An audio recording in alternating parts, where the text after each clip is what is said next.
Hey everybody, this is Andy, aka Love Retro BTW, across Twitter, Instagram, and Twitch. I do a podcast every Saturday called Cafe BTW, a morning gaming podcast, a retrospective look at the wonderful world of retro gaming, from interviews to guests. Join us every Saturday, like a Saturday morning cartoon, starting at 8 a.m., 11 a.m. Eastern.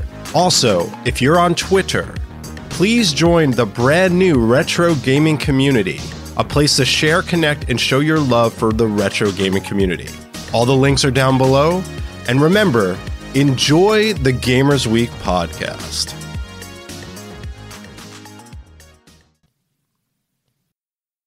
Coming up on Gamers Week podcast. The original Resident Evil game from 1996 on the PlayStation, it is so... Tread lightly. Tread lightly. Cheesy. Son of a... Are you really going to argue with me that it is a whopping helping of cheese? No, it's Hamburger Helper. Yeah.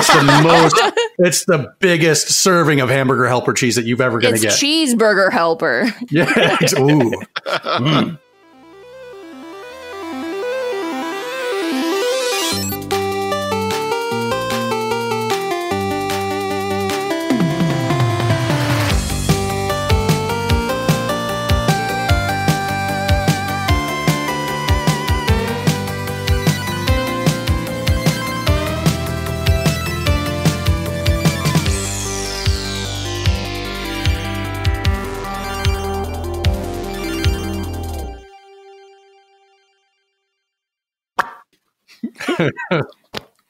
It's like 50-50 for me. It's 50-50 for you? If I can do it or not. Oh. Or up. Nope, I can't do it. You can't do that? It sounds like the sound like when you put your arm or your hand in your armpit and you squeeze. But I can't do that either. Can you guys do that? God, I can, but ever since I got hair under there, it's been more difficult. It's as a boy, you learn that skill. I can actually cut my hands together and do the farting thing. That sounds horrible. Nope. Leave it alone. Not going there. This is the family-friendly one. This is the family-friendly one. Can you do like the thing where you put your finger in your mouth and make the... Yep. Not as loud as you guys. Okay. Okay, I think there's enough there. Yeah. All right, welcome to Gamers Week podcast. Like the name says, we analyze the best, worst, and weirdest headlines of the past week in the video game industry. This is episode 35. Today is Wednesday, August 17th, 2022. My name is Donnie G. Retro, and I will be your host this evening. And with me, as always, are two of my gracious co-hosts. The first one can apparently just ask any company if they're hiring and get the job he wants. Ryan, how you doing tonight? Except for Chippendales. Did you ask? I'm not going into it. That's a personal thing. Sir, you're perfect for our Akron, Ohio division of Chippendales. The C Squad during the afternoon lunch buffet. And my second co-host has some really nice plums and tangerines. Wow. Actual fruit. She posted on Twitter today with some trees in her backyard where she had, I think, plums, tangerines. We do. We have a bunch of fruit trees. So, actual fruit. All right, let's move on to our reviews, reactions, and requests. Scott D says, listening while working on the shed today. Great stuff. Don't hammer your thumb, buddy. I was just thinking, like, if we make a joke and he's working on the shed and we're the reason that his shed is ruined, we apologize. Better his shed be ruined than his thumb, though. Fair. You can always rebuild the shed, not a thumb. Retro Rex says, as always, helping me get through the final workday of the week. Love you too, buddy. Red Ox PDX says, can't wait to get some Splatoon 3 in my life. Me and my daughter are very excited. She's been saving up for it for months. Ryan's been saving up for months, too. It's true. For Splatoon 3. He puts his allowance every week in a little jar. Only when I'm a good boy. You're right.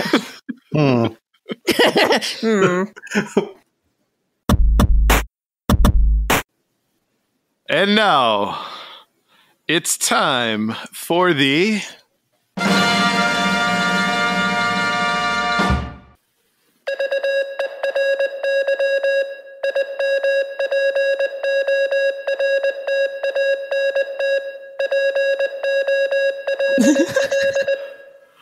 That was way longer than I thought it was going to be.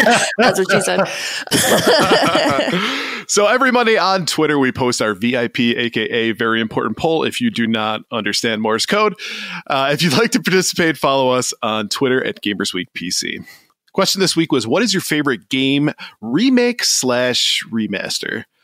And our choices were Final Fantasy VII Remake, which came in third at 23.3%. And second place was Link's Awakening with 25.7%. And in first place, with a whopping 33.7%, Resident Evil 2. And 17.3% of you said other. So let's look at some of the comments from the poll. At Doan2300 said, I'm a big fan of less is more with any kinds of changes of video games. Xenoblade DE was pretty much the same thing with crisper graphics. Some of the armor got redesigned, which I hated, but they gave you the option to use the original. So that's okay. Terraformed Stew said Diablo 2 Resurrected was hoping for Knights of the Old Republic, but won't hold my breath. That's probably a solid plan. Indeed. Sacradosh said the 2016 Homeworld / Homeworld 2 remasters were terrific. The CNC / Red Alert ones were also phenomenal. While not out, the remake of System Shock is looking good. Fan-made, the TIE Fighter remake mod for X-Wing Alliance is a true achievement. Lots of good ones. Geekcade Chris said, I think I have to say Wonder Boy, the Dragon's Trap. Never before have I seen such a beautiful glow-up. Wonder Boy, what is the secret of your power? Wow. You're doing next week's very important poll in that voice. The visuals are some of the best I've ever seen, and the graphics finally match the gameplay. It's an unappreciated game or underappreciated game in the US, and now more folks have tried it. And LC Perez 81 said, to be honest, Final Fantasy VII Remake is a third of a game, and I doubt we'll ever see the rest. Ooh, shots fired. I mean, harsh but true. All right, so Blue, taking a look at our poll question options. What did you pick? So, to be honest, I misread this at first. I thought the question was just, what's your favorite remake? Instead of remake and remaster. Because if I had seen the remaster part, I would have said the Final Fantasy X remaster. Because it adds a lot of extra content with all the Dark Aeons and extra challenges. And I love that game. So having even more of it was amazing. But as far as remakes go, I had to go with the 2002 remake of the original Resident Evil game. Nice. Yes. The original Resident Evil game from 1996 on the PlayStation. It is so... Tread lightly. Tread lightly. Cheesy. Son of a... Are you really going to argue with me that it is a whopping helping of cheese? No, it's Hamburger Helper. It's the biggest serving of Hamburger Helper cheese that you've ever going to get. It's Cheeseburger Helper. Yeah. Ooh. So this is the one that kind of filtered out the stuff that really kept you from taking the game seriously, which at least for me, when the game first came out in 1996 and I watched that opening cinematic, I was like, no, I can't do this. This is going to be terrible. And of course, if you could get past that stuff, it was great. But the 2002 remake kind of filtered all that stuff away and left us with a core game that they redid all the visuals, and it looks great. It plays great. It's a great remake of a game that really, really needed one. So that's my vote. Excellent. Donnie, what about you? I will say to tack on to what Blue has said, I have the Resident Evil remake for the GameCube. I have not played it yet. I really didn't know that was a remake, and I will be totally on board with her as far as like the cheesiness of that game. Yes, the voice acting kind of sucked. And the dialogue. And the dialogue, Jill, the master of unlocking. Right. You know, I saw something earlier this week on social media that I don't know if it was a joke or if it was true because I didn't get a chance to listen to it. But somebody had said they posted something about Will Ferrell actually doing a voice for the original Resident Evil, and then they scrapped it. So I need to watch that clip and actually listen to it because I don't know if it's maybe just something from one of his movies or whatnot. But I'll have to take a look at that. Yeah, that sounds fake.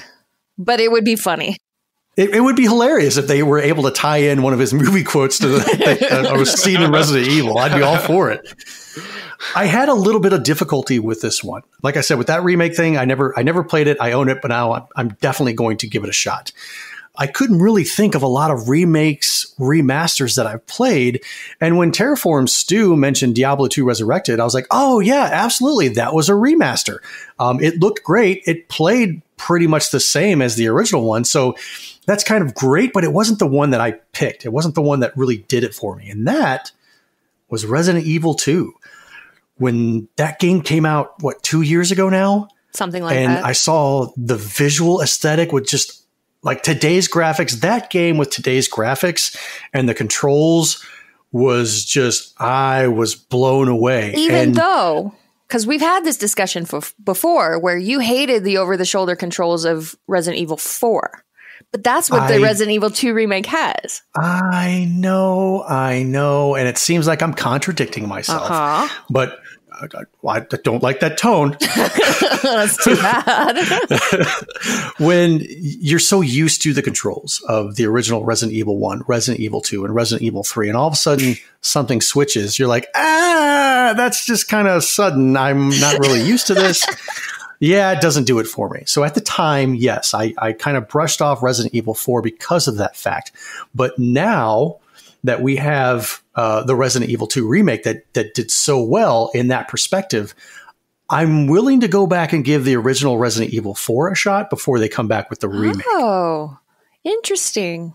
But for me, it's Resident Evil 2. It's one hell of a great game. They've added a little bit more content than the original Resident Evil 2 had, and it just plays like a gem. And that game in particular, because it just drops you directly in the action right from the get-go. Oh my God, yes. You know, that makes it so much more exciting, and the fact that it looked so much better. I think adds that because let's be honest, the first Resident Evil 2 with the polygonal look to it, it's a lot less scary than it is hokey at that moment. So it is, and it's what we had at the time. It was still a little scary, but this new engine that it's in, and it looks just like a movie. So whenever the liquor is crawling on the ceiling and chasing you, and you hear that click, click, click, click, click, click, click, it sent chills up my spine. When Mr. X was chasing me throughout the entire game, like I'm shaking. Like that made me, it scared me before when I was younger, but this really scared the ever living crap out of me. Now that I'm older, I'm like, I know it's a game, but still, it's like, it's really nerve wracking and giving me anxiety. Please stream Resident Evil 4, please. I still have to stream Madison. I still have to find time to actually stream that. I bought that game. I still have to do that. Okay. Ryan, what's your choice? So let's first of all define, I think, the difference between remake and remaster, right? Remake is taking the old properties and creating something tangentially similar to it, but there's obviously some changes. Where a remaster is a upgrade to graphics and maybe, quality of life stuff. Right. Correct? But leaving the core game as it is. Right. In that vein, I'm going to go with a remaster on this one, which is DuckTales Remastered. Oh, really? Yes. I like DuckTales on the NES. I always did as a kid. Of course, it's got great music. It's got great gameplay. But I felt like it breathed a new life into the series when you played DuckTales Remastered. And, with Some changes to kind of the core gameplay of it, I think, actually added to the elements that I wanted to see out of a game, because it wasn't exactly the same, but it was similar enough where it felt familiar too, all at the same time. I know that it's not necessarily a popular opinion. There are people who really like it, people who really don't. I just happen to be in the camp of folks who really do like it. And it's one of the few like Wii U games that I have that I go back and play from time to time. I love my Wii U. I just doesn't get a whole lot of love lately. But DuckTales Remaster is definitely one of those for sure.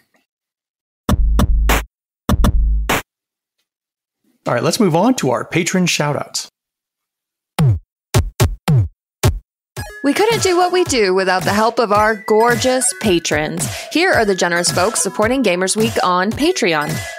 B&T Zilla Guy, Geek With That, Crunchy Kong, Sheriff Snacks, Frank Grande, J&L Game, Love Retro BTW, Steven Sand, Ramboski, Terry Kinnair, Ducks in Disguise, Jim and Colleen, Games with Coffee, Davey PGH, The Redox PDX Family, including Shannon and Luke, Zach Huge Thanks, Random Retro Dude, Princess Kitty Mew Mew, Rai Rai's Secret Best Friend, Mega Retro Man, Gammatroid, Emo-esque, Bill Tucker, Rybrad's #1 fan, Fruitcake's #1 stan, The Wizard of Zardoz, Clayman 71, and Great Saiyaman 81.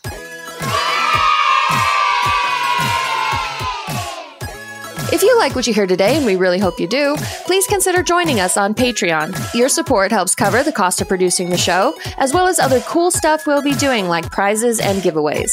You'll also gain access to our weekly patron-only bonus cast called Gamers Week Uncut, Patrons with Benefits. Visit patreon.com/gamersweek or follow the link in the show notes to learn more. And now on to the headlines. Our headlines segment is proudly sponsored by the Retro Game Club podcast. It's a fantastic family-friendly retro gaming podcast. In each episode, Rob and Hugh pick 2 games to play and discuss, as well as news, interviews, and other topics. Right now, they want to know what you think is the best sequel that came out on a different hardware. Example, Mega Man 7. Send your answers to email at retrogameclub.net or follow the link in the show notes. Zelda Wand of Gamelon. Ooh, no, you didn't. Hot take.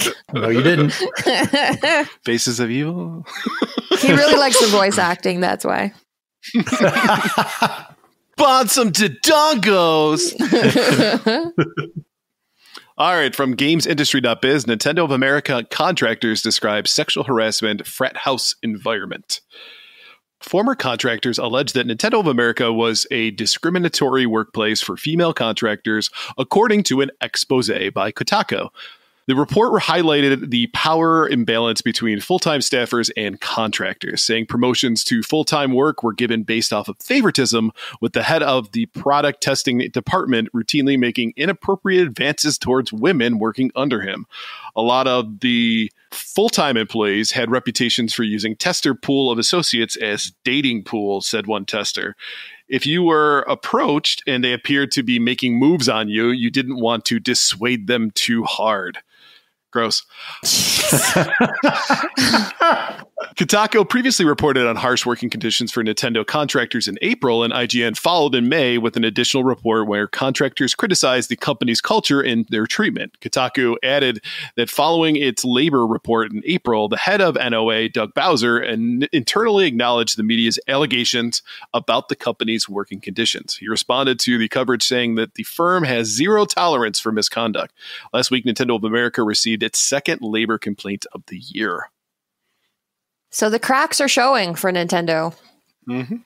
Nintendo's been a company that has been so controlling with its image and always worked really hard to have this almost like picture perfect, family friendly, welcoming, we're all about fun exterior. And we all have seen the darker side of Nintendo as well, which usually revolves around cease and desist notices for like YouTube channels using their music or emulator sites or whatever. So they have that litigious side of them as well. But seeing this side, the harassment, frat house environment side, that's something that we really haven't seen from Nintendo before. And it's interesting to see it kind of all coming out at once. Agreed. It seems like Nintendo is now up there with the likes of companies like Blizzard and Activision. Or down there, you mean? Or yeah. Good choice of words there. And I think, what's interesting about this is that, this can happen in any workplace. But the biggest part about this is that from a leadership perspective, you are responsible for making sure that your employees who are below you are taking the time to recognize what's an appropriate workplace, what's a good environment for it. And the unfortunate part here is it sounds like that was not done. Having that type of environment for their testers has to be really, really stressful, considering that they're contractors as well, which means that they likely don't have benefits. They have to put in 1099s, so they got a whole bunch of things to go on with taxes and stuff. So it's already kind of a difficult situation to be in, especially with the kind of the gig economy and how things are. But to add on top of that when you go into work every day, you don't know if you're going to feel uncomfortable. And that's a big red flag. And it's surprising to me, considering what Blue said, that Nintendo has worked for so long to have this squeaky clean image, that they wouldn't be aware of this. And the fact that one person got called out to, like the specific, what was it? Product tester manager or whatever. Right. Yeah, the head of the product testing department. Yeah, head of the product testing department gets called out individually for this. That tells you exactly where this is coming from. Because what they've done is they've set the ground rules, the precedents, if you will, what is acceptable at work. And clearly other people are going, oh, well, if this guy's going to do it, I guess I can do it too. Sweet. Right. And it's disgusting in that sense. But people will always push their boundaries. And if they're not put in check and held accountable for their actions, this is what you get. Well, and remember back in May, because we covered the story from IGN about the company culture and where the contractors were criticizing how they were being treated, and how Reggie said that was not the culture that he left behind when he worked there. Right. But there is no way that this kind of systemic stuff that's being talked about here with the head of the product testing department and all this favoritism and the testers being used as a dating pool for what I can only assume are a bunch of creeps. Yeah, there's no way that this is a new problem. And in many ways, it's really depressing that we keep seeing this phrase pop up, frat house environment. Right. How many different game companies have we heard this phrase used to describe them? It Frat was House, Good Old Boys Club, whatever. Yeah, it was Blizzard. It was Amazon Games. It was Take-Two, I think. It keeps popping up. And so it's really disappointing to see that this is a very systemic problem throughout the entire video game industry. Of course, you would assume that would be the case, I guess. But the fact that it keeps coming up and keeps coming up is just like, have we learned nothing? Right. Well, to that point, why wouldn't every single video game company nowadays then have a come to who meeting and say, listen, we want to make sure that the policies that we provide are being followed, like really crack down on this stuff and make sure that you're doing like an internal audit to make sure that this type of behavior is not happening. You would think that would be a high priority. A lot of those companies aren't proactive with that. They're reactive. Well, you should be. Right, especially with Nintendo. Yeah, it's only a matter of time before you get called out, before you get sued. For example, Riot Games, their settlement was just approved to where they have to pay out $80 million to former female employees for exactly these kinds of reasons. So you would think that at least once money is the line, never mind your reputation, who cares about that? They'll still buy our games. But when money's on the line, why wouldn't you be like, nah, we got to stop this right now? No, and to that point, press right now, especially when it comes to gamers' sentiment and how they feel about a company. I mean, look at Blizzard itself has been in this downward spiral. Yes, they still sell games. Yes, they still make money off of games. But there is this aura that floats around Blizzard and everything that they do. So does Nintendo want that type of relationship with their gamers? I highly doubt that. So again, I'm curious as to why they haven't gotten in front of this. And the fact that Reggie Fils-Aimé had said that wasn't the environment that he left.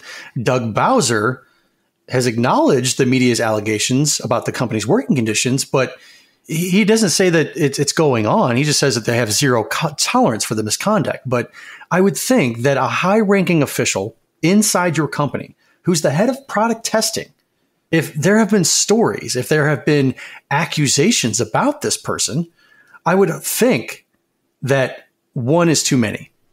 Absolutely. And, Doug said that the firm has zero tolerance for misconduct, but it sounds like that's not truly the case. You got to think to yourself that this has come up, that somebody has said something along the lines.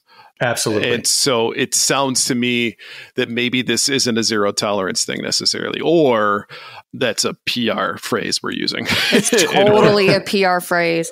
Yeah. Probably that something came up and they would do a quote unquote investigation and be like, nah, I didn't say anything. And be like, Joe, did you hear him say anything? Nah, I didn't hear anything. See, they didn't say anything. We're good here. Yeah.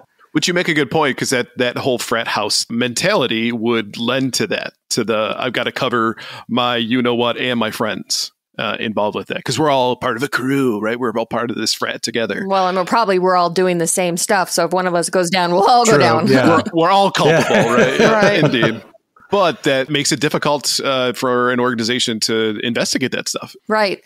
And especially if somebody comes forward and says this so-and-so did this and made me uncomfortable, and the HR doesn't take it seriously, nobody documents anything. So, as far as anybody outside who might come in, there may look like there's no problems because there's no documentation and no employees willing to step forward, because if you have a contractor that complains, you just replace him with a different contractor.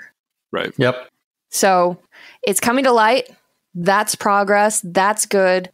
Yeah, and Nintendo is not the first. They won't be the last, unfortunately.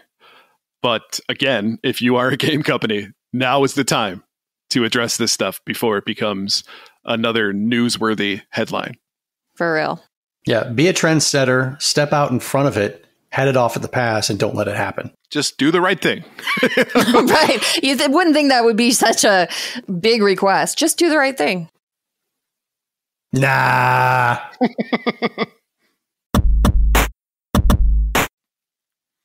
All right, next up from PC Gamer, Final Fantasy XVI director says series is struggling to adapt. One of the most iconic franchises in video game history is having a hard time staying relevant, according to Final Fantasy XIV and XVI director Naoki Yoshida. In terms of whether Final Fantasy is successfully adapting to industry trends, I believe the series is currently struggling, Yoshida told Inverse. We're now at a point where we receive a wide variety of requests regarding the direction of our game design. To be honest, it'd be impossible to satisfy all those requests with a single title. My current impression is that all we can really do is create multiple games and continue creating the best that we can at any given time. The director, who has worked at Square Enix for the last 18 years, could be referring to a lot of trends that have taken hold of gaming or that threaten to. In February, he addressed Square Enix and the gaming industry's growing interest in NFTs and play-to-earn cryptocurrency mechanics, confirming that Final Fantasy XIV won't incorporate them. Outside the numbered entries, Final Fantasy games have slightly pushed things in more modern directions. There are several Final Fantasy mobile gacha games, Final Fantasy VII Remake, and the other spin-offs continue to break away from the original game's trajectory, like the Battle Royale shooter that launched last year. But none of them have truly taken off or had as much of an impact as the series had in the late 90s and early 2000s. So they've had a formula for a long time. It's the quintessential RPG. It's the one that people look towards in order to level set for every other RPG that's out there. But it reminds me of a TV series that has just been going on far too long. It's like, what do you do next? How do you make this interesting again? It's like Seinfeld, right? When you get to like the last couple episodes of you guys are just you're wanting to fight tonight. No, I love Seinfeld. I love like 99% of all the episodes. But like the finale for it was like, okay. Yeah, the finale sucked. Yeah. And it's like the show Lost, because I think the name was really apt to how they felt after the first season, because they didn't know what to do with this story. So granted, yes, that each time it's a different story, but how do you recapture the magic over and over and over again? It's a tough ask, honestly. Are we going to have Final Fantasy 50 eventually someday? I don't know. Can you again remake the magic every single time for 50 entries into the series? Well, and there's a lot of really interesting points here. One of the things that I think that Final Fantasy has done well in the 90s and 2000s, and then has stumbled with in the last several entries was their stories.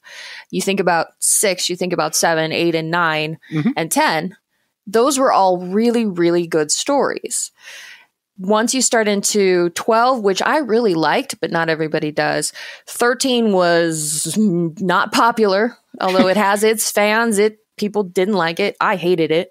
15 as well has like a sliver of its fans, but overall, the stories have been missing with the last several entries. Right. So I think that has really taken its toll on the franchise because, like you said, this is supposed to be the flagship RPG series. This is where you go to lose yourself in a story and in a good game. And it hasn't been that for a long time.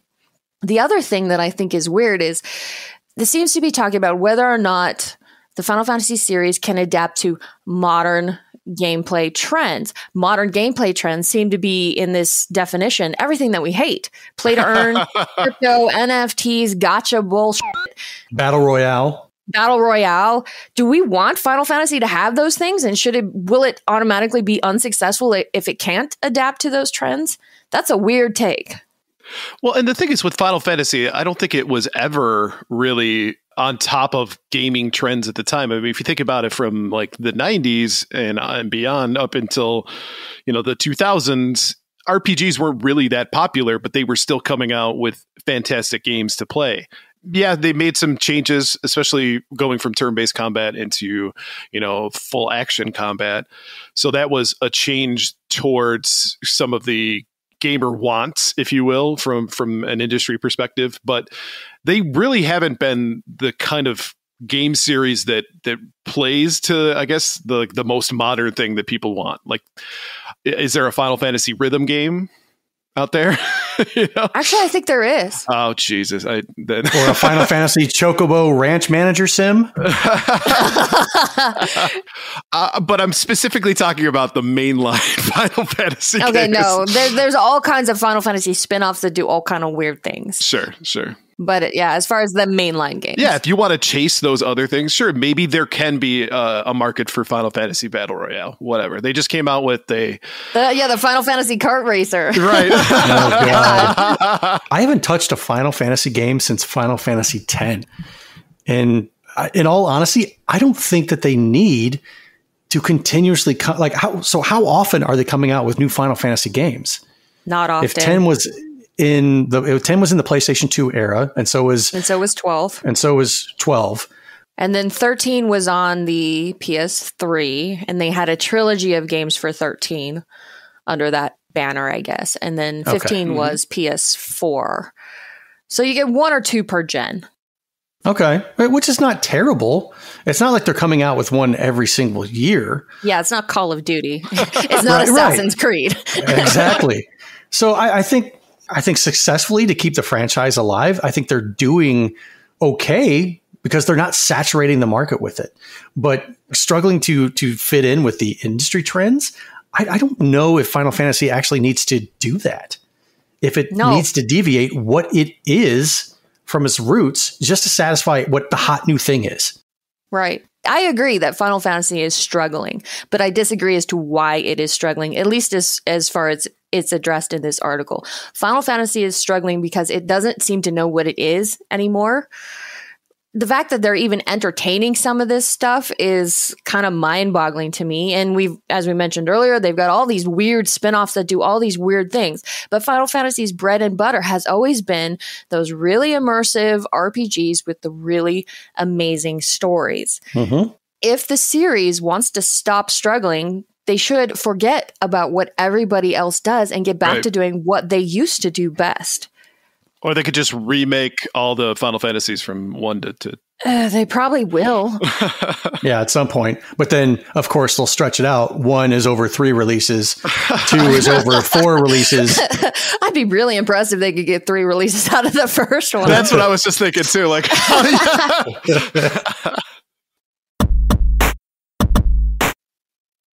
From IGN, Nintendo Switch won't be getting a price increase at this point, despite higher costs. Nintendo President Shuntaro Furukawa has stated that the Nintendo Switch will not be getting a price increase at this point, despite the higher costs to produce the hardware, as the company wishes to to avoid pricing people out. Speaking to Nikkei Asia, Furukawa said Nintendo has no plans to adjust the price of the Switch to offset rising production and shipping costs. And these comments follow Meta's decision to raise the price of the Meta Quest 2 by $100 as the costs to make and ship Meta's products have been on the rise. The statements also come after Switch sales dropped 23% on the year by volume in the April/June quarter amid shortages of semiconductors and other parts. Nintendo is expecting a 29% drop in annual net profit in the fiscal year ending March 2023, even though it's planning on selling 21 million Switch consoles. We're not considering a price increase at this point for two reasons, Furukawa said. In order to offer unique entertainment to a wide range of customers, we want to avoid pricing people out. Our competition is the variety of entertainment in the world, and we always think about pricing in terms of the value of the fun we offer. Our products also include software. Nintendo has sold more than 100 million Switch units so far, and it's important to maintain the momentum of our overall business. In closing, Furukawa said that keeping prices down isn't impacting Nintendo's ability to procure parts. It's simply that demand is exceeding supply. Furthermore, he believes Nintendo's strong software lineup for 2022, including Splatoon 3 and Pokemon Scarlet and Violet, will help the company reach its goals and overcome some of the challenges caused by shortages. So this is the first time in my gaming history that I've heard of a company even thinking about raising the cost of their console after it's been out. Normally, we see the price wars where one company says, oh, to attract new people, I'm going to drop my price. And then the other company says, whoa, wait a second, you're dropping your price? I need to drop my price. Now, because of the global pandemic and the supply shortage, companies are actually considering increasing the price of their consoles. And that's a first. Well, yeah, and Meta actually did it. And actually, side note, raise your hands if every time you see the word Meta, if you roll your eyes. I got both hands. Yep. Yep. And feet.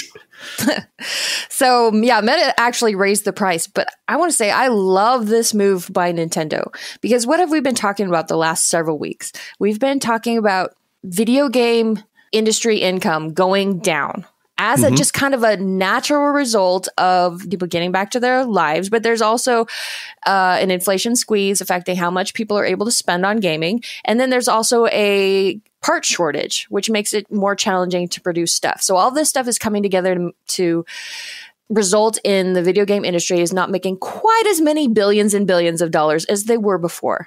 So what have we seen other companies do? They panic and they raise prices. Yep. Twitch has less revenue, so they're panicking and they're putting in more ads. Meta is panicking and they're raising their Quest 2 by $100. Even Netflix, which is not part of the video game industry, but they are losing 100 million subscribers. So what do? They panic and they raise prices. But Nintendo seems to be doing it right. They seem to realize that this is not a short-term problem. This is a long-term strategy that we have. If you raise the prices now, you start giving people reasons to stop buying your products. And it's not just about hardware, it's about software as well. You want them to buy as much software as possible. But they can't do that if you price them out of buying a Switch. So Nintendo's playing the long game. They can absorb some short-term losses to ensure that they still get Switches into the hands of as many families as possible. And one of the things I will say, though, is Nintendo is in a unique situation from a cash perspective. You know, the old adage, even when the Wii U was out, that Nintendo has enough liquid cash to operate at a loss for like 50 years if they want to, because how well they've done. So them taking a loss on the Switch itself isn't a huge issue for their company. It's not, let's all of a sudden change it to red alert status where we got to batten down the hatches and open up the torpedo flood tubes. They are a company that has played the long game for a very, very long time, and it makes them, or it leads to them having an advantage when it comes to this stuff. But that being said, all of these other companies, you're right, maybe they don't have necessarily the cash that Nintendo has, but they have the same problem outside of that. So they need to figure out a better way to run their business that the way Nintendo has in the past in order to put themselves in the right position. So does that necessarily include these companies keeping their games at launch day prices like Nintendo does, where they very rarely ever come down in price for their games? I think that strategy has a lot to do with Nintendo trying to encourage you to purchase it day one. I don't think that necessarily is a thing where they're like, we need to make more money, so we're going to keep it at this price. It's never going to go down, so you might as well buy it now, man. Yeah, and I also think it reflects that they feel that their games don't go down in value as time goes on. Yeah. Right. Yeah. Every other game company, if you wait 6 months, you can probably get something for $10 as opposed to $70. The greatest hits version or what have you. Right. But Nintendo says, no, our stuff is just as valuable years later as it was at launch. And the way their business has gone, they have yet to be proven wrong about that. And the only time that I've ever seen Nintendo first-party games on sale is around Christmas time. Yeah, like Black Friday. Yeah, exactly. For $5 off. I got Mario Odyssey $5 off on Black Friday. It was like, woo!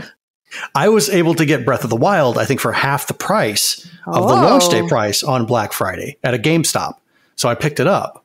Nice. So, yeah, if you're able to wait, a year or what have you, or 6 months to buy it whenever it's Black Friday, and that's the only time that you buy a first party Nintendo game, I mean, suit yourself. Whatever you want to do is whatever you want to do. Right. But I don't know if these other companies would be as successful as Nintendo if they did the same thing. Now you have it across the board where Microsoft and Sony both say, you know what? We're no longer going to have these greatest hits versions of these games. It's $69 or $59. It's going to be like that for the year round. So you know what? If you don't pick it up on launch day and you pick it up a year down the road, guess what? Everybody else will have already played it and you're still paying full price for it. I think one of the bigger differences, too, when it comes to Nintendo versus Sony and Microsoft is that realistically, Nintendo has owned so many IPs that are internal to Nintendo. So from a cost perspective, they don't have to pay as much in order to get a game out there. The margins are much better for them long term because they release so many first party games. I think that's why Sony and Microsoft as well have purchased so many studios so that they can kind of get in on the same game. Mm-hmm. And I don't think Sony and Microsoft could do that same strategy of maintaining their games to be full price because their streaming services are a thing now. Yeah. So it's like, if your game's never going to come down, then I'll just wait until it is on the streaming service and then I'll play it. They kind of screwed themselves. They kind of did. But with whatever's the latest Mario game, it's never coming to a streaming service. So right. May as well pony up and buy it. All right, so let's take a look at our top 3 new releases. All right, first up is Cursed to Golf. That is out on the PS5, Xbox Series X and S, PS4, Xbox One, Switch, and PC. Cursed to Golf is a golf-like adventure where every shot counts. Players are tasked with making it out of golf purgatory to become a golfing legend. With insane hazards, otherworldly power-ups, and tons of replayability, will you make it back alive, or will you be forever cursed to golf? Multiverses, out on the PS5, Xbox Series X and S, PS4, Xbox One, and PC. Multiverses is a free-to-play platform fighter that lets you team up with your friends using some of the most iconic characters, including Batman, Shaggy, and more. Play on various maps from characters' legendary worlds, including Batman's Batcave, Jake and Finn's Tree Fort, and more. Play innovative 2v2 co-op focused experience or the intense 1v1 and 4-player free-for-all. You can also refine your skills in training mode or put your skills to the ultimate test in ranked competition. And lastly, Kirby's Dream Buffet out on the Switch. Bump, battle, and boost your way to sweet victory. Roll through a smorgasbord of food-themed stages in delicious 4-player competition as a rounder-than-usual Kirby. Anyone can take the cake in Kirby's Dream Buffet. Did Kirby just get fat-shamed? Kinda. But in this game, the more you eat, the more likely you are to win, so... I like this game. My big old fat baby loves to eat. So, Ryan, what are you in for this week? This is going to be one of those weeks where I'm in for none of it, but I'll tell you why. Okay. So, Cursed to Golf, I was expecting it to be like a golf game similar to where it's like an overhead view and you've got the course, similar to like, Wii Golf, if you will. But no, it's a side view 2D golf game. So 2D golf game. Yeah. Yeah. So, you know, those games where it's like, it's almost like Angry Birds, where you pull stuff back and it shoots over the duration of the level. Yeah. It looks exactly like that. Yeah. Like a Worms game as well. Yeah, absolutely. So not exactly my cup of tea. That's not what I was expecting. It's not what I want out of my golf games. Multiverse is it's a clone of Smash Bros, which I don't like. Pass on that one. And Kirby's Dream Buffet, just not really up my alley as far as things go. It's a little bit too cutesy for me. So I will be having none of it. Okay. Donnie? I'm almost in the same boat as Ryan. Almost none of these games sound interesting to me. But the Curse to Golf, after looking at it, I might be interested in it from a casual standpoint. You know, if I'm waiting in the waiting room at a doctor's office or a dentist office or whatever, I'm like, Curse to Golf. Let me see what this is about. I might give it 5 to 10 minutes of my time. But other than that, almost none of these games look interesting. Yeah. What about you, Blue? Yeah, pretty much. I don't want to play online with other people if I don't have to. So not into multiverses, not into Kirby's Dream Buffet. I was thinking Curse to Golf just because of like the purgatory aspect. Maybe it would be kind of spooky and silly, but hearing that it's 2D, nah, I think this week I'm just going to keep playing more Cult of the Lamb.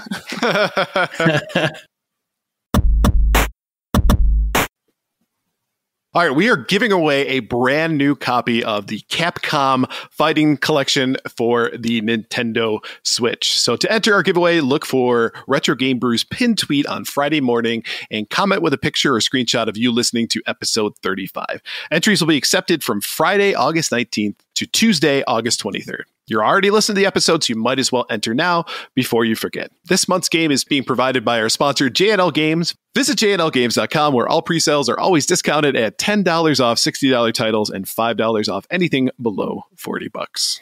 Do it! Do it now! When doing it live goes wrong. All right, let's head on over to our main topic for this evening. From Metro, the death of video game consoles will sideline Sony and Nintendo. Here's a view to drive discussion amongst the readers. I suggest we are moving rapidly towards the end of a home console hardware, certainly in terms of the big Xbox PlayStation box that sits on the floor attached to your TV. Who keeps their stuff on the floor? Yeah, right? Savages. There may be one more generation, or this current one could even be the last. Xbox Game Pass and Sony's equivalent PlayStation Plus service are evidence of this, along with previous cloud gaming service experiments like NVIDIA GeForce Now and Google Stadia. Cloud-centric gaming delivered by a subscription-based revenue model to a large screen host device running a local app, but with much of the work offloaded to the cloud, is the way things are going, and quickly. That's why capturing subscribers under Game Pass is vitally important, and also why Microsoft is hoovering up game companies. Microsoft is positioning itself as the Netflix of gaming for when it's all about the content. Hardware consoles and their high street retail values will no longer matter. It wouldn't be at all surprising to see Disney, Netflix, or Amazon start buying up whoever is left in terms of publishers. In all likelihood, there are already bidding wars going on behind closed doors. Amazon already owns Twitch, and we know Netflix has been experimenting with interactive content and its own gaming service. Sorry, I giggle when I see that. As we look to the future of games and TV content converging, it's likely that we'll see future consolidation in terms of content providers. Where does Amazon sit in all this? Amazon has 14 times the market capital of Netflix. Apple is 10 times the size of Disney and could almost buy them for cash. This is not to say that these acquisitions will happen, but they could, especially if one of the giants is in fear of being left out. Apple will buy itself into all this somewhere. How it will do it is unknown, but pretty much a guarantee that it will. It's surprising that Apple has ignored the gaming market for so long. Well, isn't there Apple Arcade? And I suspect that they realize their mistake. They'll work to rectify it quickly. Who knows? Maybe we'll finally see some much speculated Apple-Sony acquisition. Wouldn't that be fun? I do feel the portable gaming market is in a different place and likely to still be viable for dedicated providers. The form factor for mobile phones or tablets to take over the role just isn't right at the moment. Even historical players like Nintendo are on borrowed time, as I suspect they will only have a generation or two more in that kind of market. New innovations from multiple players like highly flexible screens from LG and the return of wearables from Samsung, Google, and probably Apple will likely mean the end of Nintendo creating proprietary hardware platforms that dominate mobile gaming. They will at last complete the move to software, although maybe via their own service and app front end. So this is an opinion piece, but an interesting idea to discuss. How will the move to game streaming affect companies like Sony and Nintendo who don't have the PC base that Microsoft has? I've been saying this for a long time. Completely cloud gaming is on the horizon, realistically. And a lot of that has to do with, and I think I've made this point before, is that kids nowadays don't really care about physical media. They don't really care about having a device that does all the things that you want it to do. And and in a way that's becoming an antiquated technology, right? It's funny. I was looking at a meme the other day where somebody had a guy who was holding all this tech stuff, and it said in the caption of this, all of these things in this picture you can now do on your phone. Right. Right. So it was a fax machine, which obviously, but video recorder, music player, all these things you can do on one device, and it goes with you. That's kind of what the newest or youngest generation of gamers are familiar with. That's what they want. They game on their iPads, they game mobile. They aren't really engrossed in the consoles like we were growing up as kids, because obviously that was the only way to kind of access this stuff. So I think a lot of the console wars that you see are a hangover from that, because we were so engrossed in our choice for what the console needs to be. But as far as loyalty is concerned, I think kids nowadays are only loyal to the content. If they need to get something, it's because it's on PS5 or it's on Xbox Series S or it's on Nintendo Switch. And as that becomes more and more obsolete and the choices become much easier and more accessible and less expensive, because cloud gaming in all intents and purposes is going to be much cheaper for the consumer, especially when it comes to the investment initially. If you're buying like a Roku thing that plugs into your TV that will give you all the games you want. A dongle. A dongle. There we go. The dongle. Dongle. You're not putting a whole lot of money down in order to access that stuff. And the monthly subscription seems to be a very popular way to do that. Now, granted, could that lead to the end of gaming in the long run? Maybe. I don't know. Because we're seeing Netflix took that out of the hands of Blockbuster back in the day. And now even they're struggling in order to make that a profitable business model. But nonetheless, you're looking at things like Xbox Game Pass and Sony's version of that as well, being an easy way and a cheap way to access full games that are available to you. This is no longer cloud gaming. It's just you being able to play mobile games on your console, more or less. This is a real thing. Now, the prediction that it's going to potentially end after this console generation, I'm not 100% sure. I don't think that that's the case. I think that there's still probably a viable option for an additional generation. But to the opinion writer's point, it's on kind of borrowed time, at least in my opinion. And you make a definite point because of the way that everything is going now with the loss of physical media, with everything being cloud-based. The only restriction, I think, and feel free to speak up on this, is the ability to provide a high-speed internet to everybody's house. Where, with consoles before, they weren't always connected to the internet. So you could pop in your game and play it no matter what. Now, with consoles having to be constantly updated, connected to the internet, downloading updates and stuff, and making the system basically unplayable if you don't update to the new firmware. That is a complete discussion by itself. But the fact is that not every household in America has access to high-speed internet in order for this to become a reality. And I think if that goes this way, you might see a revenue drop. But to your point, and not to necessarily to your point, but to kind of point something out, is that there are many countries out there nowadays that treat internet access like a utility, where they upgrade it, they make it available to everyone at a relatively low price. Europe is a classic example of that, where internet access is actually pretty accessible. But not in the United States. Right. And you know what? That doesn't mean, though, that the United States will never be there. Oh, correct. True. Right. 100%. So maybe to that point is that it won't happen or it won't be a viable option in the United States until that happens. But that's more than likely on the horizon for everyone. Because if you think about it, too, like, can you apply for a job really anymore without having internet access? No, you can't. Right. You can. Well, Ryan can just walk in at any place, right? To provide context for anybody who doesn't listen to the Uncut episodes, I called in to inquire about a swim coach job. And they were like, yeah, sure. Come on in. So What? Must be nice. I want to be CEO of your company. All right, sure. Yeah, come on in. Here's your desk. What do you know about dongles?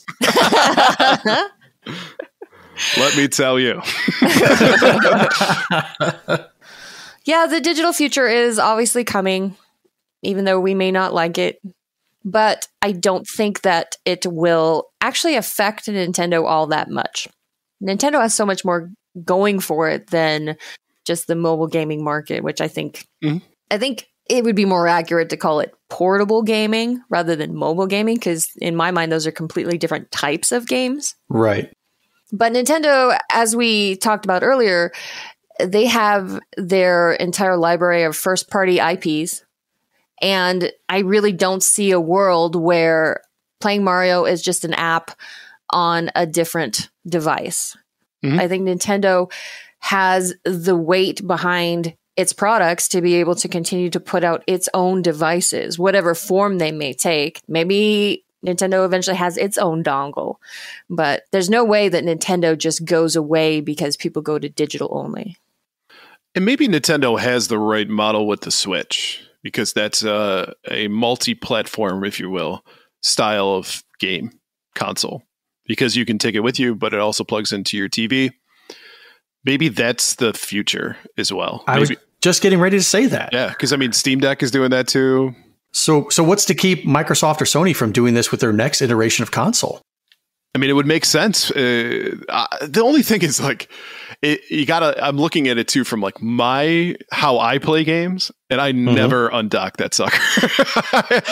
I never take it out of the go unless I'm traveling somewhere, and that's a rare occurrence. That is always a docked item. So essentially, it is a home console for me, but it has options. You can choose to game any way you want, anywhere you want. The one thing I will say with Nintendo is that if that does happen, they're going to have to really up their game when it comes to multiplayer gaming.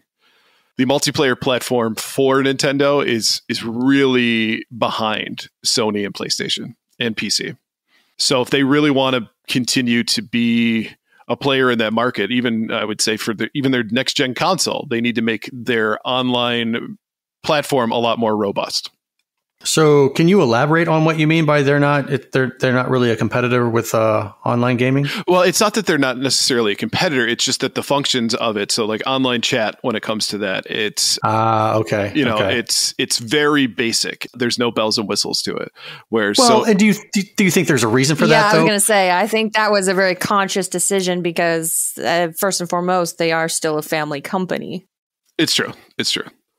But if they still want to be a player in that market for all gamers, and I mean, realistically, if you think about it, Nintendo could make that an option, right? Like call it parental controls or something like that. Right. But that's, I think, one of the major gripes that still puts it in as at least in many gamers' minds, that it's a lackluster console because it does not have those bells and whistles available that are on basically every other platform. Yeah, but as a counterpoint, I don't think Nintendo has ever wanted to be that. That's true. I think they have always played their own game and essentially just ignored whatever punches that Sony and Microsoft are throwing at each other. And they created essentially an online experience where as a parent, you can feel comfortable sending your kid to play whatever because you don't have to worry about parental controls. You don't have to worry if some creep slips through the cracks and manages to interact with your kids because it's so controlled and so vanilla, I guess. It's a good way to put it. It's welcoming for everybody. Yeah. And with other interactive chats that you can have access to, like Discord on your phone and other stuff, does Nintendo even really need that function? So Nintendo needs to buy Discord, is what you're saying. I didn't say that. You would hate that. Oh my gosh, you would hate that. Bye all of the funny memes. In the chat. But I think at the end of the day, we're going to see a major shift in regards to gaming in the future. And I think the three of us, as well as many of the people who probably listen to this podcast, are going to accept it kicking and screaming. Right. I don't know if I'll accept it. I think at that point, I mean, I'm a PC gamer primarily. I play my consoles very sparingly anymore, especially the newer ones. I do like to revisit my older consoles as well, but with emulation, it makes it easy to do on my PC. But if that's the case, I don't think I'll ever buy another. Actually, I can't say that, because if they're doing away with consoles, then I can't say I'll never buy another console. Right. I mean, because I won't. I will never buy another console. That's not to say I won't still play games that come out, because as long as my PC can handle it, I'll be fine. Well, and there's one big thing that they have to address before people like us can ever really fully buy into the digital future, which we've kind of discussed on the show before, but it's how are these companies going to protect the ownership of games that we purchase digitally? Exactly. And so far, none of them have shown that they really care that much about doing it. It seems to be more just provide an incentive to go to our streaming services where you don't have to buy stuff, so you don't really care if we take it away from you randomly one day. Right. We're giving you so much content that because of the low cost of your subscription, that you're never going to overpay for any one particular game. If there's only one game that you play while you have your subscription, and that subscription costs you $15 a month and you keep it for 5 years, yeah, you're overpaying it, but you're also not exploring and experimenting with all that they have to offer. If you play all of their games or a majority of their games, and we're talking about hundreds of titles, if they have those available and the cost is $15 a month and you keep it for 5 years, I think that price justifies. Yeah, but if you look at every other streaming service out there, they rotate their content. So if you're looking at Netflix, they do. And so if that's the norm, if people expect that, yes, we're used to purchasing a game and then being able to pull it out anytime you want and play it. Similar to like you had a VHS player and a VHS tape. You could play that movie anytime you wanted because you made that initial large investment. But nowadays, that's acceptable to people. All right, well, I guess I see that Tiger King is no longer going to be on Netflix, so I better watch some. Oh, no. So if that's the new norm for other content, I would assume that would eventually be acceptable by the masses for gaming content too. I guess. Or it could be like the PT demo where it's delisted and it's gone forever and it never comes back. And it becomes like this cult thing where people are like, hey, remember the PT demo? Too bad if you remember it, because you can never experience it ever again.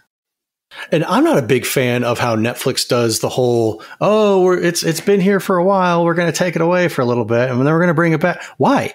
If you keep constantly taking it away and bringing it back, what does that do? What does that do for anything? That's like the whole Disney Vault that's philosophy that they did forever. Oh, we're bringing this movie out of the vault for a limited time. You better buy it while it's here, and then it's going back in the vault, and you can never have it again until we decide. Fine. You know what, Netflix? I'll cancel my subscription until you bring back From Dusk Till Dawn. Well, with Netflix, at least you can use a VPN and generally have access to stuff. That is true. I really need to get a VPN. You do need to get a VPN. I just said that. I'm just agreeing with you. If there are any VPN companies listening to this, we would be happy to accept your sponsorship. Right. Just throwing it out yes.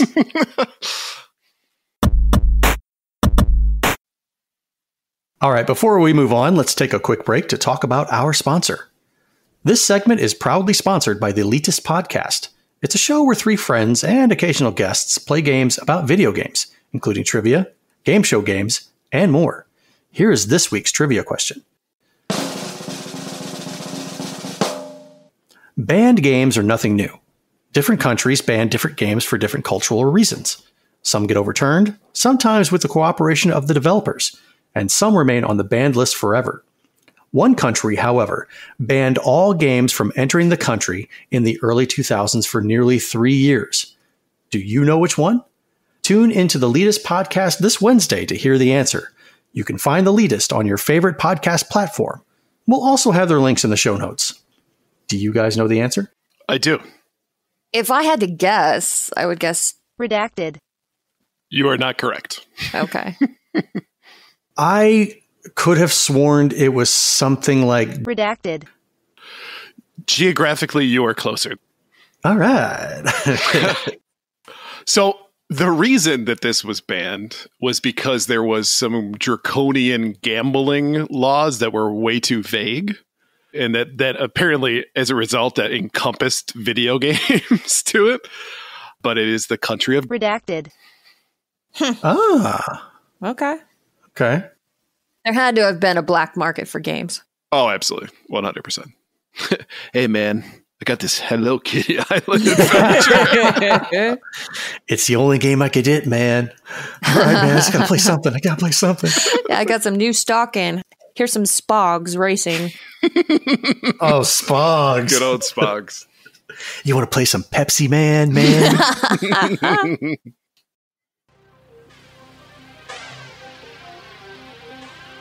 All right, kids, throw on your fanny packs, neon biker shorts, and Vision streetwear shoes. Break out your scooter with the real tires and pop that mixtape into your Walkman. You know, the one you made for your crush, but they said no, and now you're holding back tears. Oh. Because where we're going, you'll definitely need them.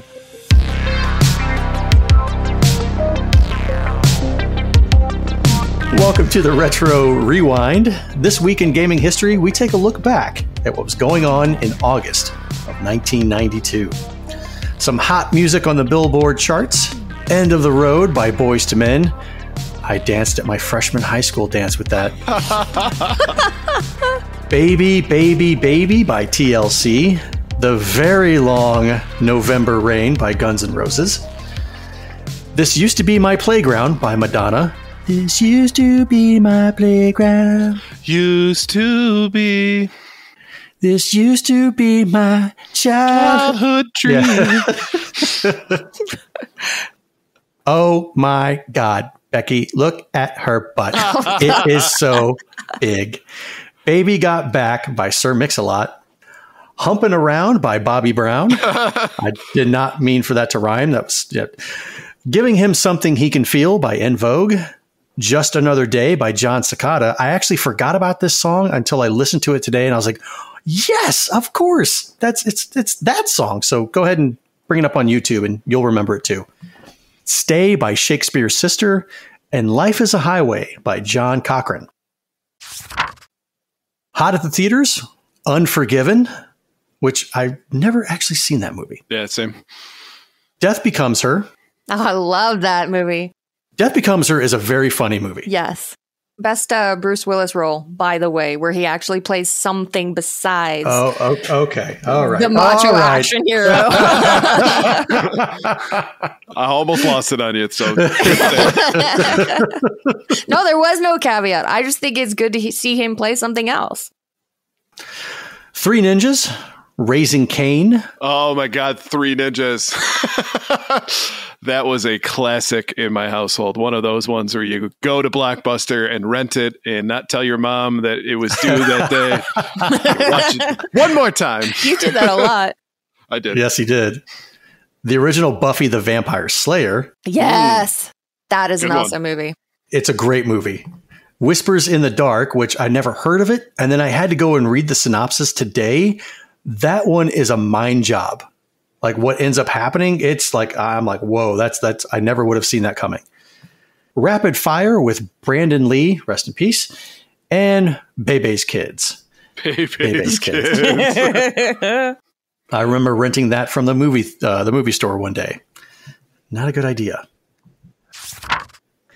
In gaming news, Treasure Company Limited, a Japanese game developer consisting of ex-Konami employees, is founded on June 19th, 1992. The company would come to be known for extremely difficult shoot-'em-up Ikaruga, right? Ikaruga? I guess. Sure. Words lost while meeting. Originally released for Sega Dreamcast and Slipheed The Lost Planet, a PlayStation 2 remake of the Sega CD shmup classic Slipheed. Slipheed? Did I read that wrong? What are words? Yeah. Canada-based Silicon Knights is founded by Dennis Dyack in July 1992 with the release of Cyber Empire for PC. Eternal Darkness: Sanity's Requiem for Nintendo GameCube is one of the company's most famous titles. The 16-bit price wars are in full effect as Nintendo lowers the SNES to $149.95 for the Super Mario World bundle and $99.95 for just the console. How topical. Yeah, you mean to tell me they didn't increase prices? Some messed up strategy to try to get people to want their stuff more. Right. The Sega Genesis with one controller or the Sega Game Gear you could buy for $99, and the TurboGrafx 16 was available for $69 with no games or $99 with Keith Courage and Bonk bundled in. Where was it available? Where? I never LA, saw it. New York, Chicago, and that's it. Right, like I'm there with my allowance in my pocket. Just show me where. No, you got to take a $500 plane ticket to a major metropolitan city and then get it. I was thinking you were going to say that Keith Courage was the only game that was included in on the night. Pass. What has 3 modular components, 7 different configs, and 6 games? The Menacer, of course. Sega's answer to Nintendo's Super Scope makes you a gun for hire. I'd say arguably the better looking of the two. I think it looked a lot better than the Super Scope, right? Yes, it did. Well, I mean, the Menacer looked actually like a gun, where the Super Scope was a bazooka. I mean, what's wrong with a bazooka?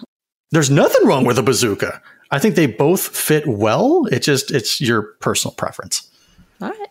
So Sega's answer to Nintendo's Super Scope makes you a gun for hire, complete with a laser targeting device, an AccuSight cursor, and a nifty binocular module for $59.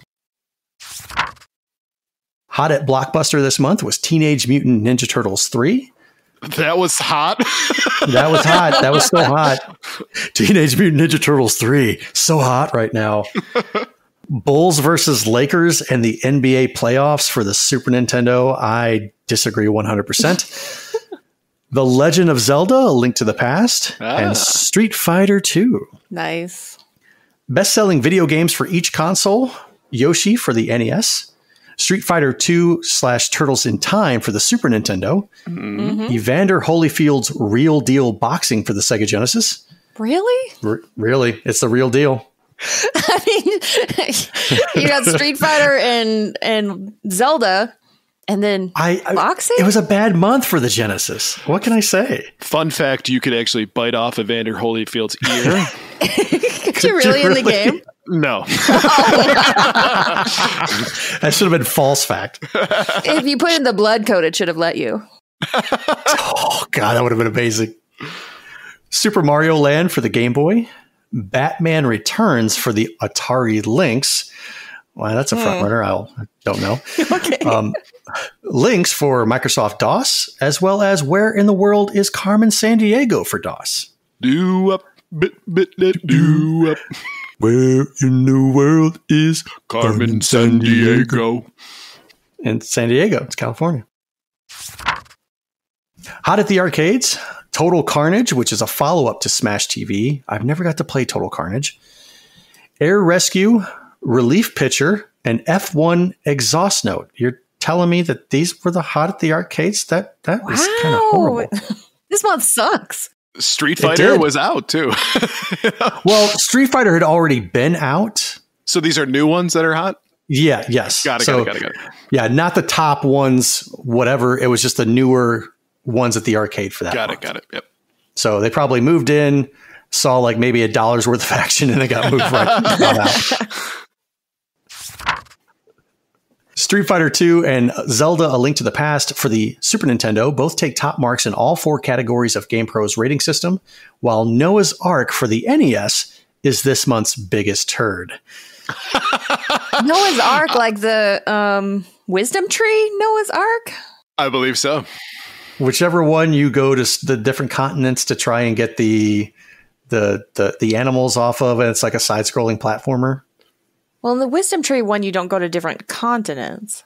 Okay. But it is the side-scrolling platformer. Well. Did you know that you could also buy the TG16 CD for $149? Oh, God. That just hurt. Or the TurboGrafx Express for only $199? Oh, it hurts again. If your parents could afford it. Again, where would you buy these things? Where were they? Games released this month: Captain Planet and the Planeteers for the NES, Star Tropics for the NES, Double Dragon 3 for the Game Boy, Kirby's Dream Land for the Game Boy, Super Mario Kart for the Super Famicom. Oh, the Super Famicom. Yeah, not the Super Nintendo, the Super Famicom. So this was the Japanese release. Mario Paint for the Super Nintendo, and then Earthworm Jim and Splatterhouse 2 for the Sega Genesis. The month is saved. It is. We've got some solid titles here. So instead of doing cheat codes for this time, I'm going to switch it up, and we're going to do 5 questions of video game trivia. Blue, I know you're a big fan. You're killing me. More trivia. This should be easy. It's not going to be anything difficult. You did very well whenever we had Tim on as a co-host. I think you guys will do well here. I know there's at least 2 questions that I think Ryan will own on these, so let's give it a shot. Question 1. What are the names of the 3 Battletoads? Pimple, Zitz, and Rash. Ding, ding, ding, ding, ding. You got it. All 3 correct. What's up? I would have also accepted a scorching case of herpes. Question number 2. What color are Bart Simpson's shorts? Blue? Red? Blue got it. It's blue. His shirt is red. His shorts are blue. Right. I don't want to know what color his underwear is. Nope. Eat my shorts, man. Eat my blue shorts. Who are the 8 robot supervillains in Mega Man 2? Okay, there is... Because, I'm going to get this confused with Mega Man 3, so... There's Metal Man. There is Sparkman. That's a 3. Okay. There is he's Bubble Man, Woodman. I think Shadow Man is 3, right?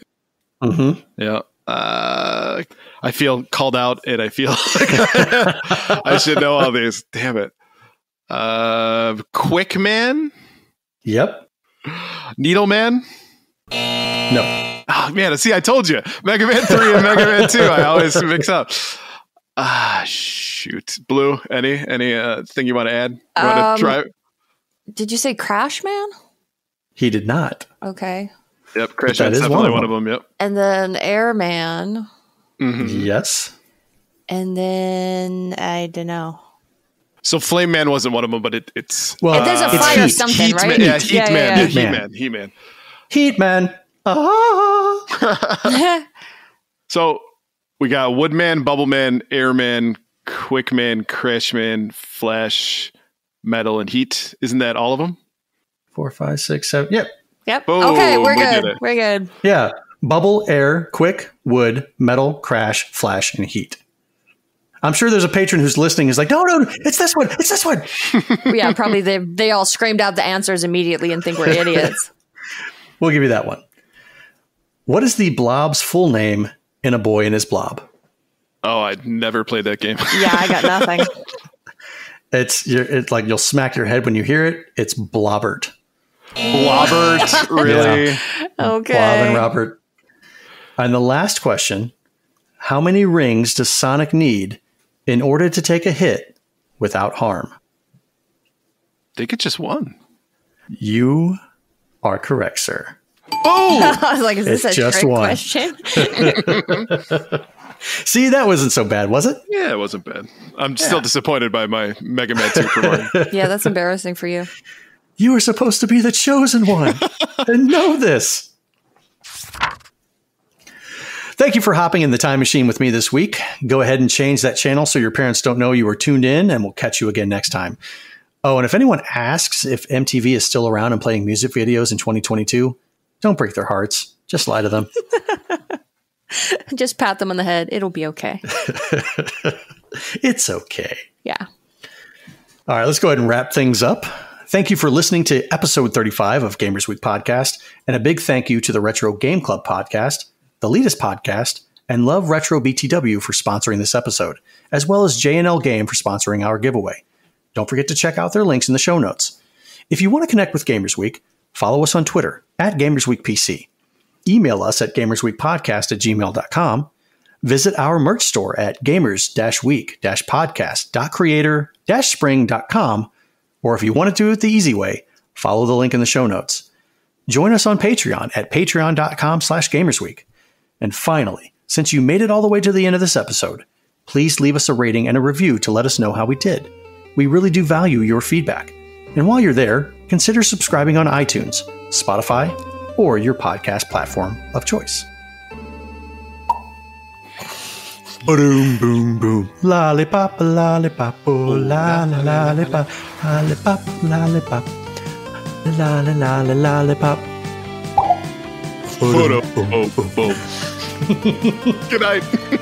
Good night, guys.